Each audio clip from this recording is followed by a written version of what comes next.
in this third podcast, I want to talk about the future of what we have called the organisation in the Western world for so long, the organisation. COVID has had the most extraordinary impact in the sense of it being across the world, but particularly through the Western world in terms of the way organisations are typically understood, an extraordinary experiment in having to ask the question, then how could we do it differently? It's raised that up into conscious awareness in the way that nothing else could have done. It's inconceivable 3 years ago that any huge organisation would have considered most of its people working from home. And yet, here we are, all with this extraordinary shared experience. So, what is the shape of the organisation to be in the 21st century? Well, if, as this series is absolutely suggesting, we are energy systems, then the question arises, from where does that energy come? Of course, it comes from the physical requirements that our body has, glucose and oxygen basically, but the way that we use ourselves, the way that we address everything that needs doing inside an organisation, the way that we actually enjoy what we're doing or just drag ourselves to work, it's a kind of presenteeism that, it's an effort. What is it that is going to actually make energy flow around the organisation? Well, I want to suggest that it is the quality of relationship within which we exist organisationally. We all know from our private lives that the quality of relationship within which we find ourselves, in our most intimate relationships, in our friend relationships, have an enormous impact on our sense of well-being. And the same is true in organisations.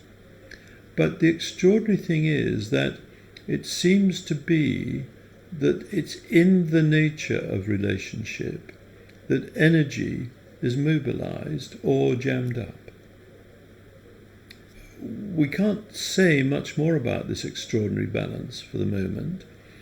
It takes us into the quantum universe in a very interesting kind of way, but the fact is that relationship is the carrier signal for the release of energy. And so I've coined the idea and offered it to some organizations recently that what we're going to be shifting from is a concept of departments to an understanding of distributed interdependence. Because the fact of the matter is, we are, in the whole of the organization, dependent upon each other for the real achievement of the organization's strategic and operational goals. But the manner in which we achieve that, the flow of energy or the dragging out of effort by which we achieve that, comes from this extraordinary process of the release of energy through the quality of relationship. And so the shift from thinking about departments with all their boundaries, with all their fights with other departments, with all the limited capacity we have to move between departments, to feel that we have right of access into another department from any department in which we exist ourselves. The boundaries in organizations often inhibit the effective working of the organization because we've structured the organization so that we know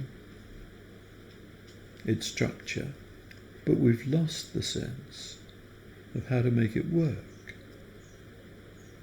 And so the concept of distributed interdependence relies upon the quality of relationship, the skills that people have, the development of those skills, but the creating of the conditions under which those skills are willingly brought into play in the service of the organization's objectives. So the shift is from thinking about departments, boxes in which people sit, into the flow of distributed interdependence. And one of the extraordinary consequences of COVID has been a huge experiment across the world of beginning to see that maybe it could be done. Anyway, we do know it's going to be done differently post-COVID. And distributed independence, distributed interdependence is, I think, the way that we're going to do it. Thank you for joining us for this third podcast, and join us next week if you can. Thank you.